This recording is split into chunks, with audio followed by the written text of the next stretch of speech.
भाई hyaluronic acid तो ऐसे जैसे आप एक दफा मुंह धोते हैं ना, एक छक्का मारते हैं, हाइलुरोनिक एसिड कैसे कि आपने 100 छक्कों के बराबर आपने किया है, तो इसलिए उससे आपकी स्किन जो है बड़ी सॉफ्ट हाइड्रेट रहती है। तो जब ये चीजें नहीं थी तो स्किन रूटीन क्या था? पहले उस आपको पता है लोग दही लगाते थे फेस पे, सनम बलोच दही और लीमू। अच्छा, मेरी दादी मलाई लगाती। हाँ, मलाई लगाते हैं लोग, शहद और लीमू लगाते हैं। सनम बलोच नहीं तो दही लगाते लगाते खा भी रही लगा भी रही। सनम को तो मैंने ऐसे देखा है, लीमू और शहद आप लगाएं जबरदस्त हो जाती है आपकी स्किन। और यही सारी चीजें थी पहले। और मुझे तो लगता है सबसे बेस्ट है कोकोनट ऑयल। यस, लोग बोलते हैं जी हमारी स्किन ऐसी, हमारी स्किन पे सूट नहीं करता, ये नहीं। मैं ये नहीं कह रहा कि मैं कोई बहुत उस तरीके से, मैंने बहुत महंगी महंगी चीज़ें लगा के देखी। जिस दिन मैं महंगी चीज़ लगाता हूँ मेरे पिंपल निकलना शुरू हो जाते हैं। वो आपको सूट नहीं करती। तो हम क्योंकि सारी प्रोडक्ट सब लोगों को तो मुझे सूट नहीं लगता है जो ऑयल जो या बादाम का तेल है या जैतून का तेल है या कोकोनट ऑयल है, आप ये लगाएं, आपकी स्किन देखें। अच्छा, मेरा भी एक बार इत्तेफाक हुआ जाने का ना, मैंने भी कहा सब जाते हैं हम भी जाके पूछें कि क्या हो सकता है। तो मैं एक बहुत बड़े एक हमारे डर्मेटोलॉजिस्ट हैं, स्किन से रिलेटेड प्रॉब्लम्स को सॉल्व करते हैं, तो उनके पास में गई, मैंने अपॉइंटमेंट लिया, बहुत देर वेट किया, 2,500-3 हज़ार रुपये भी पे किए अपॉइंटमेंट लेने के बाद। जब मैं अंदर गई तो उन्होंने मुझे देखा, पूछा आप क्यों आई हैं? तो मैंने कहा वो मेरे ना पिगमेंटेशन हुई हुई है, मतलब वो ब्राउन जो हो जाते हैं हमारे तिल, तो वो जब भी सन एक्सपोजर होता है तो बहुत हाईलाइट होना शुरू हो जाते हैं। तो मैंने कहा I just want to remove them.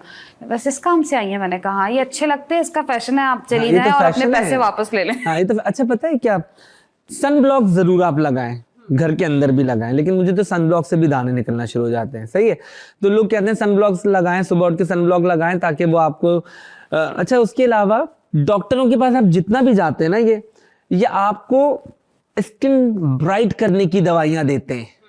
जब आपकी स्किन ब्राइट होती है तो वो पिगमेंटेशन खुद ही लाइट होना शुरू हो जाती है। जब आप छोड़ते हैं तो फिर से ज्यादा हो जाती है।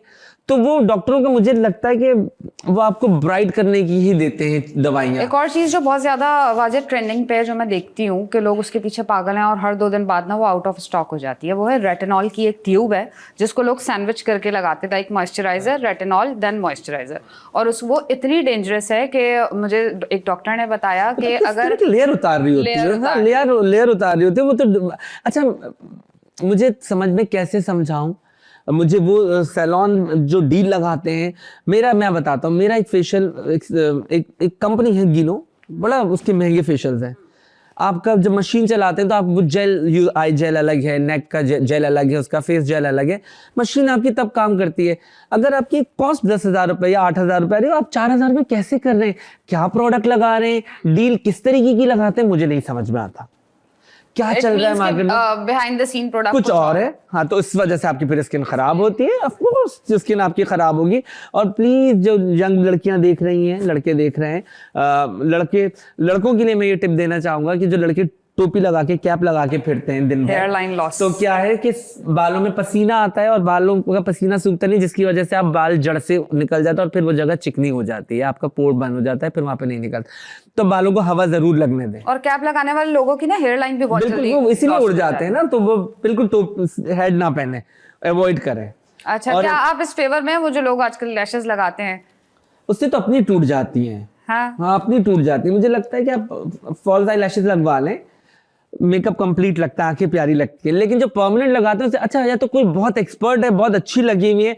अच्छा, हमारे लोग एक्सपर्ट हैं, लेकिन हमारी तरफ कभी कभी मटेरियल में ना लोग कंजूसी करते हैं। अगर आप हल्की वाली लगाएं तो अच्छी लगती हैं, लेकिन बिल्कुल भर के किसी भी चीज़ की आप ज्यादती करेंगे तो वो आपके लिए नुकसानदेही है। चाहे आप ज़्यादा खाना खा लें तो आप उल्टी कर देते हैं। इसी तरीके से आप अगर ज़्यादा लगाएंगे तो आपकी, अच्छा, बहुत ज़्यादा लगाने से आंखें झुकी हुई ही लगती हैं। सो मेक श्योर करें, अगर आप लगा भी रहे, अगर आपको बहुत शौक है तो आप कम से लगवाएं जो वो आपको लेकिन ना लगवाएं तो बेहतर है। नमाज भी नहीं होती है। What about eyebrow tint? Eyebrow tint भी नहीं, आईब्रो टिंट का मैं बिल्कुल खिलाफ हूं। मुझे लगता है वो जब आपकी आईब्रो कभी नीचे होती है, ऊपर बहुत नहीं, मुझे लगता है आप कलर से फिल कर लें। किसी भी चीज के फेवर में नहीं, सिर्फ आप जो आपकी नेचुरल ब्यूटी है ना, लिपस्टिक लगाएं। मैं आपको बताता हूँ, लिप बाम, लिपस्टिक, जो आपकी नेचुरल ब्यूटी है ना। देखिए, क्लिनिक्स पे आप जाने का मतलब ये है, देखिए पहले क्लिनिक्स नहीं थे, अब हर चीज बनती चली जा रही है, हर चीज बनती चली जा रही है। अच्छा ठीक है, लोगों को समझ में नहीं आ रहा है, लोग बेसिकली क्या है, लोग कंफ्यूज हो गए हैं। लोग अब डाइट करके आप अपना खाना रोक के आप कम कर लेना। अगर आप कोई सर्जरी करवा रहे हैं, कोई टक करवा रहे हैं, अगर अब उसके साइड इफेक्ट्स होंगे, कहीं ना कहीं कुछ ना कुछ होगा,